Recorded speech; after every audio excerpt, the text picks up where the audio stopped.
crímenes, romances clandestinos, análisis cinematográficos, panoramas, mitos, leyendas.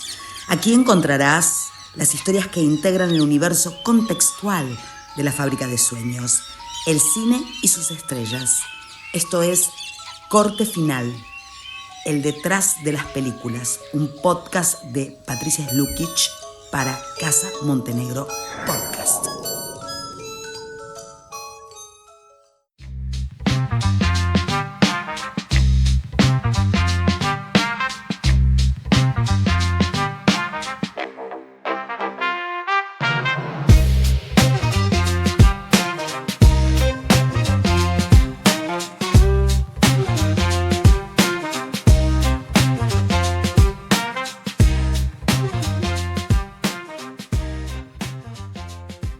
En 2018, Aretha Franklin murió a los 76.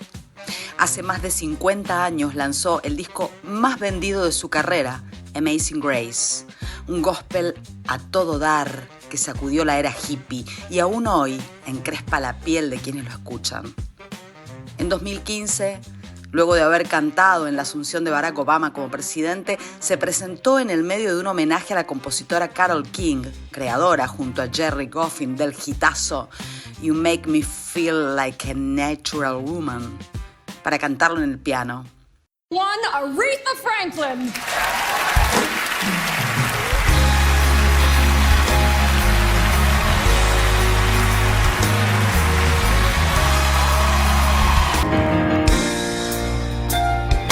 Looking out on the morning rain.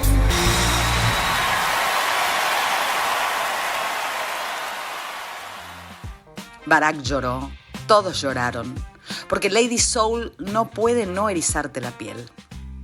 En esta fiebre por las historias personales, por las vidas vividas en la que ha entrado el cine, especialmente Hollywood, gracias a las audiencias que gustan enormemente de convertirse en voyeurs de las miserias de sus ídolos, en esta fiebre, entonces, el nombre y el tránsito de Aretha Franklin merecen un lugar y se lo han dado, aunque no a la altura de lo que ella es como artista. Ya hice en su momento una crítica del estreno de esta biopic que se presentó en Amazon Prime en 2021. Hablamos de Respect, la vida de Aretha Franklin. Vamos a reactualizarla aquí para recomendarte esa película, la única que se hizo sobre Aretha, pero también para que te adentres en el universo sonoro de esta mujer que no en vano es una de las diosas de la black music. En la película, que se llama Respect, la historia de Aretha Franklin y está dirigida por Leslie Tomlin, Jennifer Hudson se instala con muchísima comodidad en el cuero y en la voz de la reina del soul para protagonizarla. La película es una rigurosa biografía que, aunque no hace experimentos cinematográficos con el género como otras, da cuenta de una elegancia y una sutileza de aspectos oscuros de la vida privada de Franklin que merecen la pena. Hija del predicador Clarence Lee Vaughan Franklin, interpretado por el poderosísimo Forest Whitaker, y de la cantante de gospel Barbara Franklin, la pequeña Aretha se crió alejada de su mamá, que abandonó el matrimonio en circunstancias poco claras, pero que en la película dejan entrever abusos y violencia por parte del padre. De hecho, con apenas un par de planos insinuados pero muy contundentes, se siembra la duda sobre cómo es que Aretha tuvo su primer hijo a los 12 años y otro a los 14, aún viviendo en la casa del predicador. El círculo social en el que el pastor Clarence crió a sus hijas, Aretha tenía 2 hermanas, su madre Bárbara murió de un infarto cuando Aretha tenía muy poquitos años, era una niña, tiene como centro a lo más granado del arte, la cultura y la lucha por los derechos civiles de la comunidad afroamericana de Estados Unidos en los 60. De hecho, en el film se hace referencia a la estrecha relación de la familia Franklin con Martin Luther King Jr., con Ella Fitzgerald, con Dinah Washington, entre otros. La niñez de Aretha estuvo signada por la maternidad y la sumisión a los dictados de su padre, y la depositan en una adolescencia gris y silenciosa, en la que la chica cantaba gospel en la iglesia regenteada por su progenitor y luego se asocia con Columbia Records para hacer varios discos ligados con el jazz. Todos supervisados por su padre, que le dieron muy poco rédito en materia de exposición y con los que ella no estaba para nada conforme porque no se sentía parte del género, no se sentía parte del jazz. No es sino hasta que se va del hogar para casarse con su primer manager, Ted White, y abandona Columbia para firmar con Atlantic Records, que Aretha Franklin encuentra las inmensas posibilidades de su voz. En la película hay una situación inspiradora en la que ella le enseña a su nueva banda de músicos blancos cómo navegar en las raíces de la música negra, renovándolas. Con apenas su voz y un par de teclas del piano, esa hermosa escena musical, esa hermosa Jennifer Hudson poniéndose en el cuerpo de Aretha Franklin, se roban la pantalla y la película del principio al final. La fama, el dinero, el alcohol como una sombra siniestra, los traumas familiares, la soledad y la sumisión navegan insinuados, no dichos de manera directa, sino insinuados en Respect con mucha delicadeza para no lastimar la inmensa imagen que Franklin ha dejado al mundo a través de su insustituible voz. La película, dirigida por la joven directora sudafricana Leslie Tomei, que viene del mundo de las series televisivas con créditos como Jessica Jones, Mrs. Fletcher, The Walking Dead, tiene ese pulso casi de pantalla chica en la concepción del montaje y el guión. El guión es de Tracy Scott Wilson. Tampoco toma demasiados riesgos cinematográficos o de lenguaje que la vuelvan un apunte valioso desde la perspectiva del análisis cinematográfico, pero es el marco suficiente para que allí se luzca lo que se tiene que lucir, que son las actuaciones. Es que, como te decía recién, es imposible afirmar que Respect es una buena película sin la inmensa, arrolladora, vital y humana interpretación que hace Jennifer Hudson de Aretha Franklin. No solo brilla en los momentos musicales del personaje hasta hacernos querer retroceder la película para volver a escucharla y decir, che, pero ¿la que canta es Hudson o es Franklin? No solo brilla en esos momentos, sino también sabe cómo minimizar la expresión y la corporalidad para poner en evidencia lo que sucede internamente en la composición de su personaje, lo que le está pasando internamente a Aretha. Y ahí está la sutileza de lo no dicho. Aplausos de pie entonces para la inmensa Jennifer, que se dio el lujito de hacer su versión de Amazing Grace para la película, nominada a los Globos de Oro a Mejor Versión Original, y luego cantarla en el funeral de la mismísima Aretha. Pero no solo Hudson le da carnadura a esta película que se sostiene en las actuaciones. También está allí Forest Whitaker para construir la relación de ese padre sometedor y abusivo con la nena que acata todo. Y a un mismo tiempo, volverse contención y apoyo de su hija cuando ella lo necesita. Vaya dificultad la de volverse tierno y riguroso y autoritario y comprensivo, todo en un mismo cuerpo y en un mismo personaje. Solo un gran actor como Forest Whitaker puede lograrlo. Otro placer encantador es la banda sonora llena de situaciones deliciosamente musicales y otras monumentales. El diseño de arte y la fotografía también valen su peso. En épocas de biopic colosales que dejan gusto a poco, este mínimo acercamiento a la más inmensa voz del soul que hayamos conocido se vuelve un precioso homenaje y un momento altamente disfrutable que te recomiendo muchísimo. Es verdad que figuras conflictivas y provocadoras como Nina Simone o Billie Holiday son más atractivas para las audiencias que la de una chica rodeada de la crema intelectual de su época, como fue el caso de Aretha. La primera, Nina Simone, por su creciente enfermedad mental que la dejó hecha harapos hacia el final de la vida. La segunda, Billie Holiday, por la miseria, la prostitución y la adicción que la acompañaron hasta el último suspiro. Pero también es cierto que la historia de estas mujeres afroamericanas de mediados del siglo XX no ha sido sencilla en ninguno de los casos. Es que además de mujeres, fueron negras en un tiempo en que esta comunidad no podía ni compartir colectivo con los blancos estadounidenses. Y para explicar eso tenemos a la muy bonita Green Book, protagonizada por Viggo Mortensen y Mahershala Ali, que es muy bonita, pero no la creo merecedora del Oscar 2018.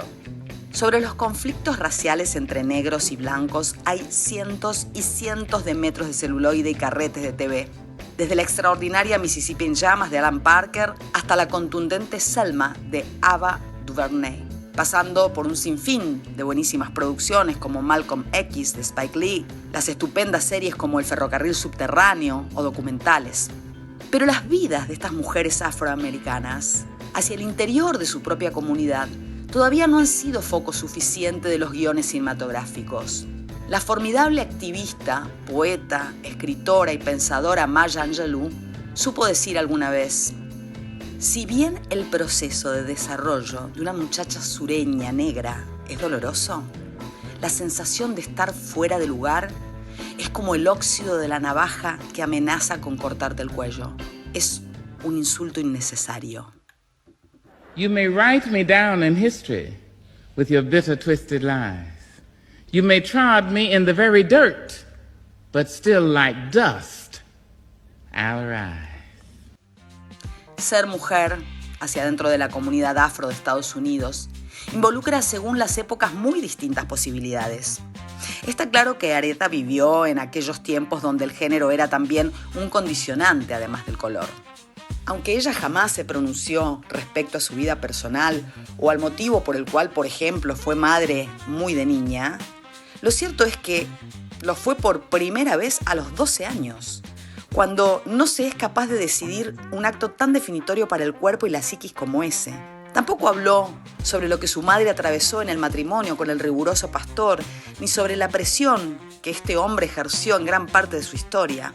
Ella, mansamente o empapada en alcohol, para poder acatar todos estos traumas, todas estas órdenes, estos sometimientos, fue sorteando como pudo los rigores de ser mujer, de ser negra y de ser talentosa.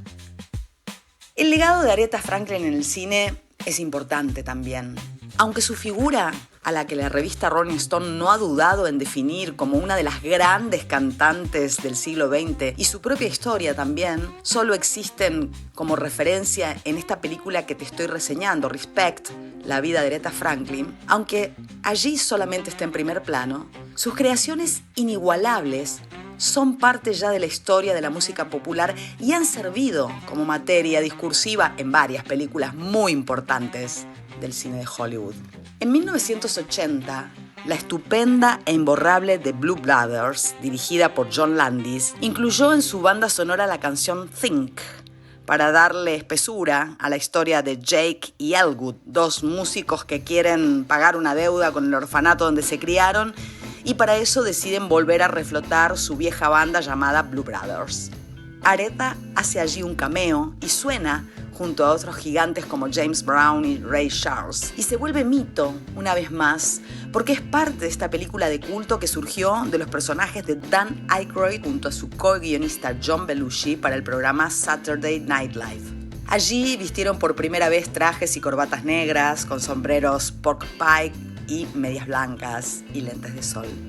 Musicalmente, The Blue Brothers es un portento que tiene en la banda que ejecuta las canciones para esas coreografías imborrables a músicos como Steve Cropper, Donald Duck Dunn, Murphy Dunne, entre otros. Por ese valor musical extraordinario que tiene esta película, la imagen de la reina del soul en ella parece casi imprescindible. Martin Scorsese es otro director que sabe muy bien, porque además es un melómano, que la música es vital en la banda sonora de un film. Por eso es que eligió Baby I Love You, para que el cuerpo de los espectadores sintiese esa emoción que trasladan los protagonistas en la cima antes de que todo vuele por los aires en la película Buenos Muchachos. Ese film que llegó en los 90 para certificar que Scorsese es uno de los más poderosos realizadores de Estados Unidos y que su aliento al movimiento que protagonizó con el nuevo Hollywood un par de décadas atrás, en los 70, era imprescindible para lograr los cambios en la industria. Aretha es también un emblema de la diversidad, y lo es no solo porque el soul es su reino, sino porque su álbum, Who's Zooming Who, se enseñorea en el sonido de películas referenciales del movimiento como Paris is Burning, este documental extraordinario que también te recomiendo, dirigido por Jenny Livingston, que muestra los inicios de la cultura ball y también los inicios de las luchas transgénero en Nueva York. Búscala, esta película, es maravillosa. La ganadora del Oscar 2016, Luz de Luna de Barry Jenkins, también acudió a los favores incondicionales de las melodías perfectas de Aretha Franklin, cuando con ese temazo que es One Step Ahead, acompaña el cambio identitario de su protagonista, Kevin, en esa escena icónica del film en la que la voz tersa de Franklin lo envuelve en la atmósfera perfecta para retratar la sensación de hogar que representa para Kevin el restaurante. Aretha Franklin, como te decía recién, murió en su casa de Detroit el 16 de agosto de 2018. La voz de Jennifer Hudson la despidió cantando uno de sus grandes temas.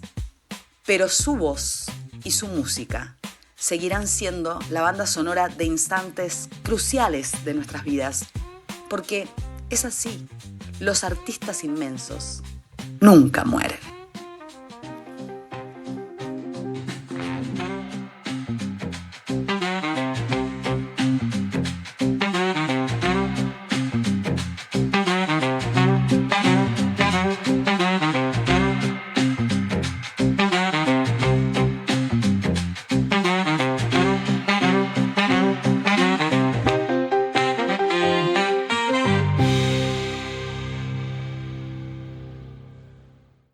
Esto fue Corte Final, el detrás de las películas, el podcast de cine de Patricia Smith.